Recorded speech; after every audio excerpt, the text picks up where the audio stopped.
Hey Bandidos, we joined the Division 2 devs for a live discussion on the PTS Phase 1 results and the intro to Phase 2 going live this weekend. They dropped some dev notes on October 1st, and if you caught my last video on that, yeah, there wasn't much else added this time around. But there's a bigger topic that was either brilliantly dodged or conveniently left untouched during this live stream. The delay. Yeah, let's talk about that, because the devs sure didn't. And heads up, I'm not sugarcoating this like some good little dev boy. It's time for some real talk.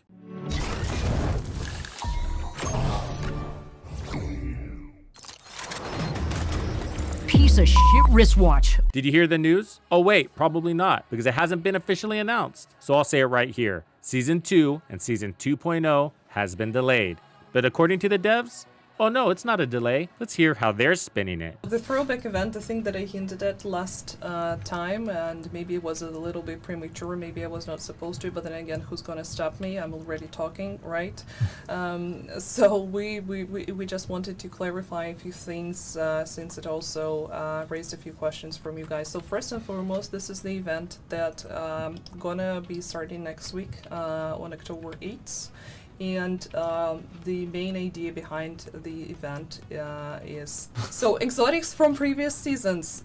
We know that right now they're also available through Countdown, but if you're a new player, that's a perfect opportunity for you to have a 100% chance of dropping those. Wait for it. I know there's a lot of mumbling, but you need to hear all of this. And this entire event will last for 3 weeks. And I don't know if that's in connection with this event or people noticing the changes in the season wrapper after the update that we had this week. But some discussions arose among players about us extending the season. So it's not really an extension in a way. It was basically specifically designed for us to have an opportunity to engage with a throwback event.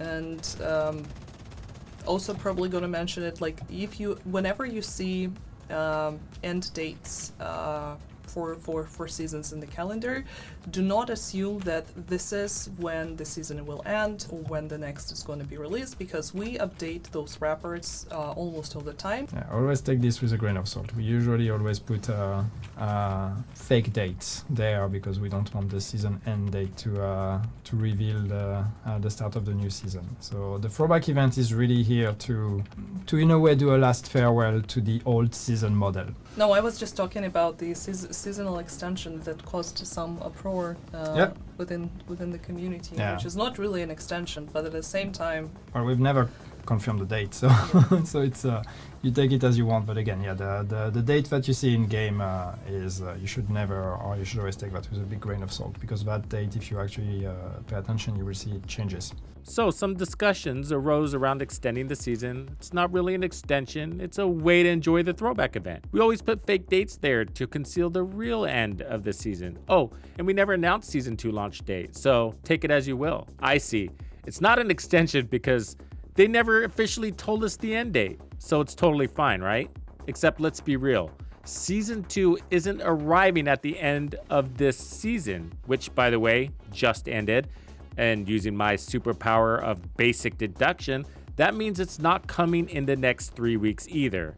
Instead, what do we get? A filler event, the throwback, while we all twiddle our thumbs and pretend we're not in limbo.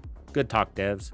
Good talk. Look, I get it. Development timelines are complicated. Unexpected things come up. But this isn't how you manage a community's expectations. Gamers invest time into a game because they believe in its future, so we keep looking forward. That's why channels like mine exist, to dissect these moments, connect the dots, and ask what's next for the Division 2.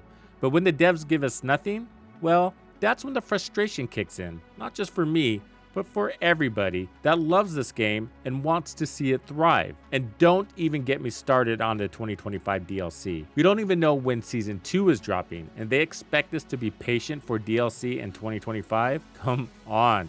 This entire timeline is starting to look a little bit like a bad joke. Wait, speaking of the timeline, nope, this hasn't been bubbled up to the surface by the devs lately, so let's take a closer look and see why.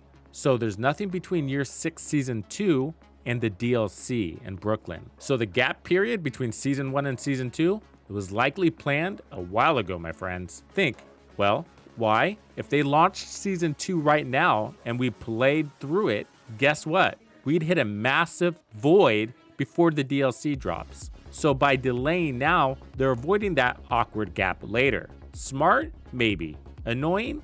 Absolutely. Mostly because there will surely still be a gap.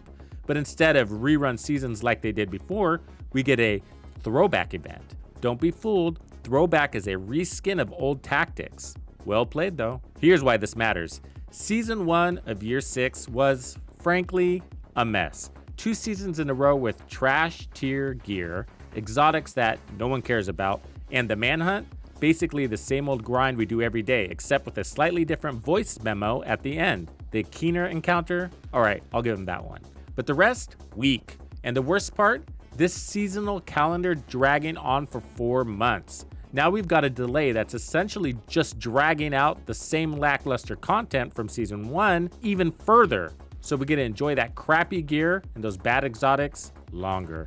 Which, let me tell you, is not what this game needs. What we need is to keep up the excitement or to energize Seasons 2, and a delay is not going to do that. So let's unspin this, shall we? The throwback event is basically a shiny distraction. It's here to keep us busy while they scramble to finish Season 2. Am I surprised? No, I called this months ago. There was no way Season 2, with the removal of seasonal characters, was gonna launch on time. And as far as the release date, who knows? They sure didn't tell us. But you know what? We deserve better communication than this. The Division 2 has a dedicated community and we're sticking around because we care. But delays like this and the lack of transparency only makes it harder to keep the faith. Just give it to us straight. We might bicker and complain, but we can take it. All right, folks, that's my rant. My review for today. If you found this breakdown helpful or you just enjoy watching me take on the devs, hit that like button and maybe even subscribe. Because let's face it, we're all in this Division limbo together. And hey, maybe Season 2 will surprise us whenever it finally drops. Thank you for hanging out with me today. My name is Tuxedo Bandido. That's Tito Bandido. What's crack-a-lackin'? And this was another episode of The Division 2. If you found this video helpful, subscribe, like, and turn on notifications to ensure you don't miss out on the fantastic experiences waiting for you in The Division 2. And if you like builds like this, check out the recommended build video I have here for you. If you have anything you want to see covered, be sure to let me know in the comments below. And thank you to all the channel members and donors who make everything possible. Tux Nation wouldn't be without you. When you buy a game from Ubisoft, enter the creator code Tuxedo Bandido to support the channel. Easy peasy. Now maybe this cheapskate can afford to sign me up for that dating app I've had my eyes on.